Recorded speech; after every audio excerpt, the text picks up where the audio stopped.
अन्य समाचार છોટાઉદેપુરથી છોટાઉદેપુરના બોડેલીમાં વિદેશી દારૂ ઝડપાયો છે। બોડેલીના વડા તળાવ પાસે કારમાં લઈ જવાતો વિદેશી દારૂ ઝડપાયો છે। પોલીસે કારનો પીછો કરતા બુટલેગર કાર છોડીને ફરાર થયો। બાતમીના આધારે બોડેલી પોલીસે જે પેટ્રોલિંગમાં હતી તે સમયે કાર ચાલકનો પીછો કરવામાં આવ્યો।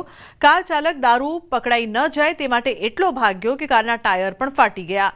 બોડેલી પોલીસે 2.60 લાખનો વિદેશી દારૂ અને 9.60 લાખનો મુદ્દામાલ કબજે કરીને કાર્યવાહી હાથ ધરી છે।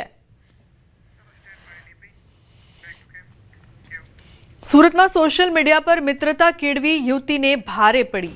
સોશિયલ મીડિયા પર મિત્રતા કેળવી ખાનગી કંપનીના મેનેજરે યુવતી સાથે દુષ્કર્મ આચર્યું। યુવતીને લગ્નની લાલચ આપીને જુદી જુદી હોટલમાં લઈ જઈને દુષ્કર્મ આચર્યું હતું। બાદમાં લગ્નથી ઇનકાર કરીને યુવતીને મારી નાખવાની ધમકી પણ આપી હતી। અંતે યુવતીએ હિંમતપૂર્વક વેસુ પોલીસમાં ફરિયાદ નોંધાવી છે, જેના આધારે પોલીસે આરોપીની ધરપકડ કરી છે।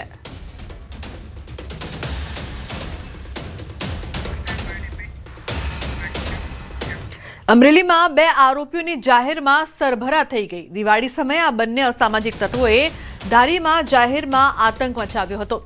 દિવાળીની રાત્રે ફટાકડા બજારમાં ઘૂસી જઈ બજારને બાનમાં લીધું હતું। જૂના બંદૂકના કારણે બેસબોલના ધોકા લાકડા વડે જાહેરમાં આતંક મચાવ્યો હતો। એક યુવાન તેમજ તેમની 3 વર્ષની માસૂમ બાળકીને માર પણ માર્યો હતો। આ અંગેનો એક વિડીયો સોશિયલ મીડિયામાં વાયરલ થયો છે, જેમાં પોલીસે કાર્યવાહી કરી છે। 2 આરોપીની ધારી પોલીસે ધરપકડ કરીને શાન ઠેકાણે લાવી દીધી છે।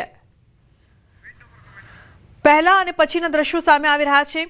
એક તરફ પહેલા કઈ રીતે આ સામાજિક તત્વો છે ધોકા લઈને રોફ જમાવે છે, મારામારી કરે છે, એક યુવકની સાથે 3 વર્ષની માસૂમ બાળકીની પણ પિટાઈ કરે છે। જે બાદ પછીના દ્રશ્યોમાં પોલીસે તેમની જાહેરમાં સરભરા કરી હતી, મેથી પાક પણ ચખાડ્યો હતો અને કાયદાનો પાઠ પણ ભણાવ્યો હતો। તો હેકડી ઉતારી પોલીસે પહેલાના અને પછીના દ્રશ્યો। અમરેલીમાં કઈ રીતે અસામાજિક તત્વોનો આતંક સામે આવ્યો હતો, જેમાં 3 વર્ષની માસૂમ બાળકીને પણ મારવામાં આવ્યો હતો।